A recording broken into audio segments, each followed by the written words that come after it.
Hello everyone, எல்லாருமே வந்துட்டு tea கடையில் அப்படி இல்லைனா கல்யாண மண்டபத்தில் வந்துட்டு டீ ஒரு ஜூஸை வந்துட்டு பேப்பர் கப்பில் குடிச்சிருப்போம். இந்த பேப்பர் கப்பில் வந்துட்டு அதில் இருக்கிற சயின்ஸை விட ஆபத்து தான் அதிகமாக இருக்குது. சரி வாங்க, இதுக்கு பின்னாடி என்ன சயின்ஸ் இருக்குது அப்படின்றது தெரிஞ்சுக்கலாம்.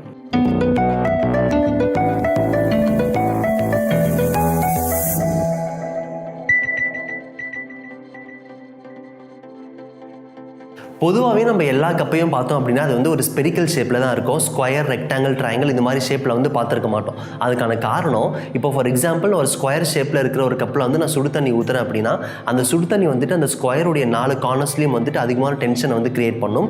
இதனால அந்த கப்புடைய அந்த ஷேப் வந்துட்டு டிஃபார்ம் ஆகிறதுக்கு வாய்ப்பு வந்து அதிகமாக இருக்குது. ஆனால் இதுவே நம்ம இந்த ஸ்பெரிக்கல் ஷேப் இருக்கிற கப்பில் போட்டோம் அப்படின்னா அது ஈவனாக இருக்கிறதுனால நமக்கு டென்ஷன் வந்துட்டு ஈவனாக டிஸ்ட்ரிபியூட் ஆகிட்டு இருக்கும். ஸோ கப்போட ஷேப் வந்துட்டு டிஃபார்ம் ஆகாது. அது மட்டும் இல்லை, இந்த ஸ்பெரிக்கல் ஷேப் தான் வந்துட்டு மேனுஃபேக்சர் பண்ணுறதுக்கு ரொம்ப easy when compared to other shapes.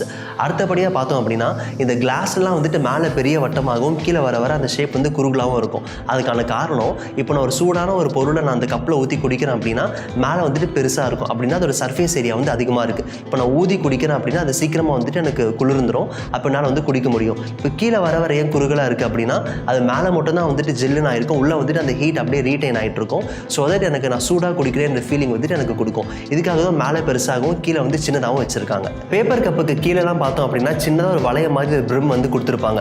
நம்மளும் நிறைய பேர் வந்துட்டு அது அந்த கப்பை வந்து பேலன்ஸ் பண்ணி நிப்பாட்டுறது தான் நினச்சிட்டு இருப்போம்.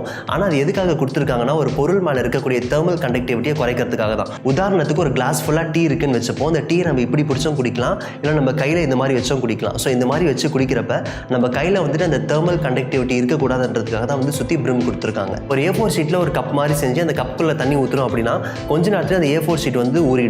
ஆனால் இதுவே ஒரு சார்ட் பேப்பரில் ஒரு கப் செஞ்சுட்டு தண்ணி ஊற்றுறோம் அப்படின்னா கொஞ்ச நேரத்தில் அதுவும் வந்துட்டு ஊறிடும். ஆனால் இந்த பேப்பர் கப்போட திக்னஸை பார்த்தோன்னா அது A4 ஷீட்டுக்கும் சார்ட் பேப்பருக்கும் இடைப்பட்ட மெட்டீரியல். ஆனால் அதில் மட்டும் எந்த பொருள் போட்டாலும் அந்த கப்பையே ஊற மாட்டேது. அப்படின்னா இந்த கப்புக்குள்ளே பார்த்தோம் அப்படின்னா உள்ளே இருக்கக்கூடிய லிக்விட் வந்துட்டு கப்புக்கு வெளியில் வந்துட்டு கான்டாக்ட் பண்ணக்கூடாது அப்படின்றதுக்காக கப்புக்குள்ளே வந்துட்டு ஒரு ஹைட்ரோஃபோபிக் சப்ஸ்டன்ஸால் வந்துட்டு கோட்டிங் பண்ணியிருப்பாங்க. இந்த ஹைட்ரோஃபோபிக் அப்படின்னா என்னன்றது உங்களுக்கு தெரியணும் அப்படின்னா முன்னாடி வந்துட்டு லோட்டஸ் வச்சு ஒரு வீடியோ போட்டிருப்போம். அந்த வீடியோவை பார்த்துட்டு வந்துருங்க. இந்த ஹைட்ரோஃபோபிக் ஃபிலிம் வந்து எதில் செஞ்சுருப்பாங்கன்னா நம்ம ஹெவி மெட்டல்ஸ்ன்னு படிச்சிருக்கக்கூடிய கேலியம், லெட், ஜிங்க், ஆன்டிமனி இது போன்ற மெட்டீரியல்ஸில் வந்து செஞ்சுருப்பாங்க. ஐஐடி கரக்பூர் வந்து ஒரு ரிசர்ச் பண்ணியிருக்காங்க. அந்த ரிசர்ச்சில் அவங்க என்ன கண்டுபிடிச்சாங்க அப்படின்னா ஒரு கப்பில் நம்ம சூடான பொருள் ஊற்றி குடிக்கிறப்ப அந்த சூடான பொருள் அந்த ஹைட்ரோஃபோபிக் ஃபிலிம் கூட ரியாக்ட் பண்ணி 15,000 மைக்ரோ பிளாஸ்டிக்ஸை வந்து டிசால்வ் பண்ணுது. ஸோ இது நம்ம உடம்புக்குள்ளே போயிட்டு நமக்கு கேன்சர் இல்லை ஸ்கின் அண்ட் மென்டல் டிசார்டர்ஸ் வந்து உருவாகுது அப்படின்னு சொல்கிறாங்க. ஆனால் நம்ம என்னைக்காவது ஒரு நாள் இந்த மாதிரி கப்பில் குடிக்கிறதுனால நமக்கு அந்த மாதிரி பாதிப்புகள்லாம் வராது. ஏன் அப்படின்னா நம்ம உடம்பு வந்துட்டு அந்த 15,000 மைக்ரோ பிளாஸ்டிக்ஸ் வந்து கழிவுகளை வந்துட்டு வெளியில் அனுப்பிடும். ஆனால் ஒரு சில பேர் என்ன பண்ணுவாங்க அப்படின்னா டெய்லி ஒரு 3 times or 4 times வந்து டீ குடிக்கிற ஹேபிட்ஸ் இருக்கும். அவங்க இது மாதிரி பேப்பர் கப்ஸில் குடிக்கிறாங்க அப்படின்னா ஒரு 75 ஒரு 1 lakh வரைக்கும் மைக்ரோ பிளாஸ்டிக்ஸ் உடம்புக்குள்ளே போகும். அப்போ உடம்பு என்ன பண்ணும், ஒரு குறிப்பிட்ட அமௌண்ட் மட்டும் தான் மைக்ரோ பிளாஸ்டிக்ஸை வெளியில் தள்ளும். ஸோ பாக்கி பிளாஸ்டிக்ஸ் எல்லாமே அவங்க உடம்புக்குள்ளே வந்துட்டு ரீட்டைன் ஆகிக்கிட்டே இருக்கும். ஸோ கொஞ்சம் கொஞ்சமாக ரீட்டைன் ஆச்சு அப்படின்னா அது அவங்களுக்கு நான் முன்னாடி சொன்ன மாதிரி கேன்சர் அண்ட் இந்த மாதிரி ஸ்கின் டிசார்டர்ஸ் வரதுக்கு நிறையவே வாய்ப்பு இருக்குது.